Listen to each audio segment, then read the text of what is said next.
Hello friends, welcome again on easy explore pharma. तो pharmacology के video lecture हम लोग कवर कर रहे थे।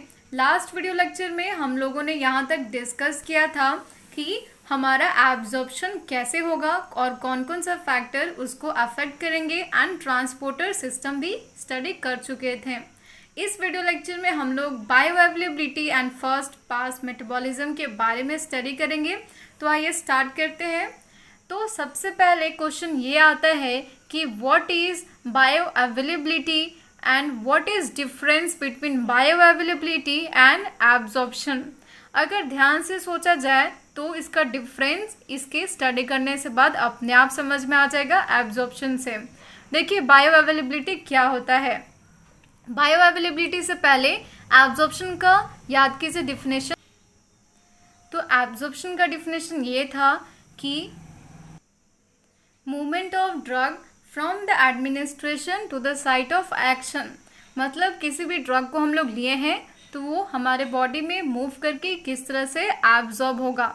बायो अवेलेबिलिटी का मतलब है कि जो ड्रग हम लोग लिए हैं उसका कितना फ्रैक्शन में ड्रग जाके हमारे सिस्टमिक सर्कुलेशन में एब्जॉर्ब होगा।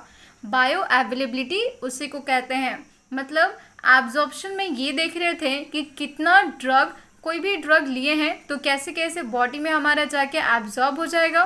बायो अवेलेबिलिटी में हम लोग ये देखेंगे कि कोई ड्रग लिए हैं उसका कितने फ्रैक्शन में जाके हमारे बॉडी में एब्जॉर्ब होगा। क्योंकि ये सब हम सब जानते हैं कि जितना ड्रग हम लोग लेते हैं उसका 100% एब्जॉर्प्शन नहीं होता है।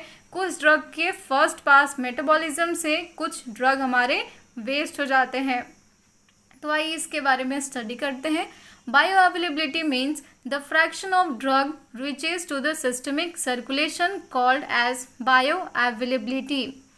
Bioavailability कहाँ सबसे ज़्यादा होगा? अगर हम लोग किसी भी ड्रग को ओरल रूट ऑफ एडमिनिस्ट्रेशन से लेंगे तो उसकी बायोअवेलेबिलिटी कम होगी as compare to those drug जिसको हम लोग आईवी रूट से लेंगे।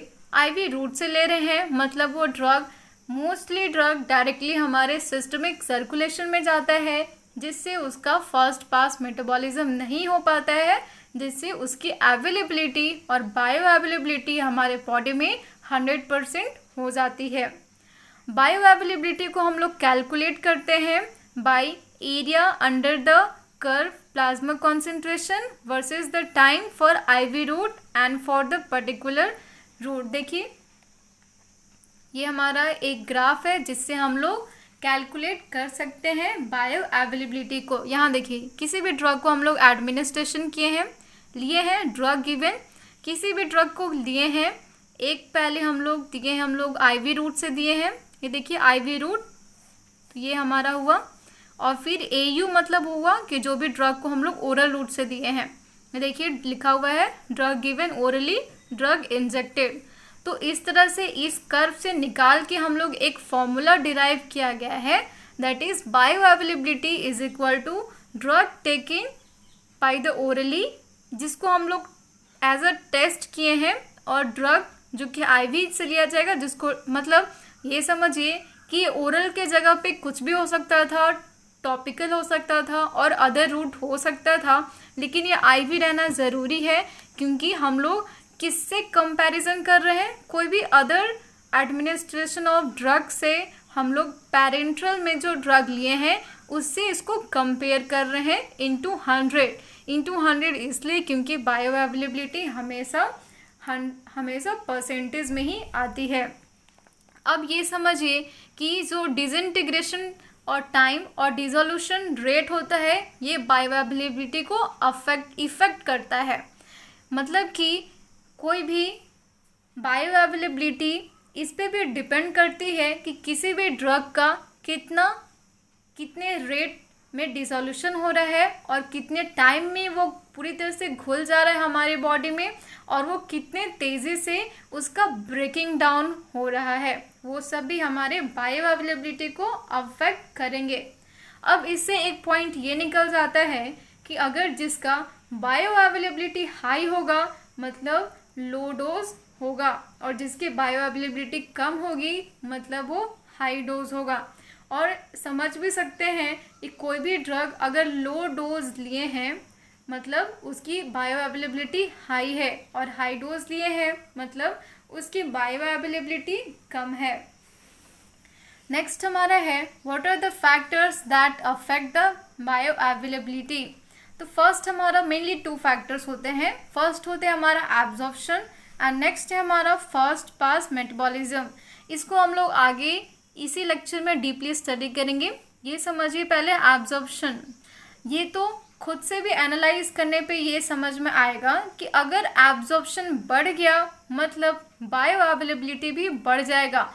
कोई भी ड्रग को लिए हैं वो जितना तेज़ी से और जितना ज़्यादा उसका हमारे बॉडी में एब्जॉर्प्शन होगा उतना ही ज़्यादा क्वांटिटी उस ड्रग का हमारे बॉडी में रह पाएगा, और अगर एब्जॉर्प्शन कम होगा मतलब बायो अवेलेबिलिटी भी कम हो जाएगी।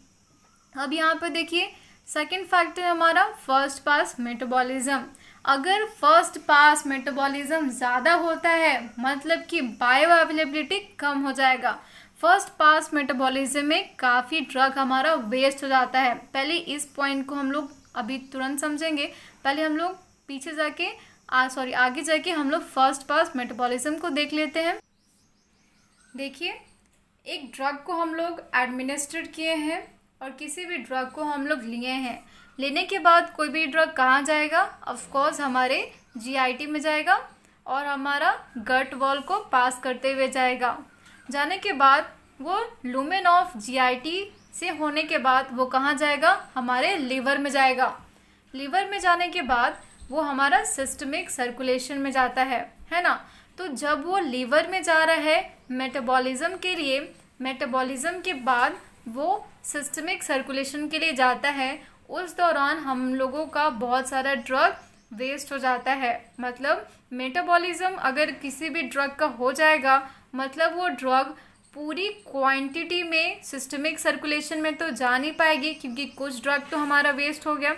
और 1 मिनट इसको बाद में पहले हम लोग यहाँ देख लेंगे।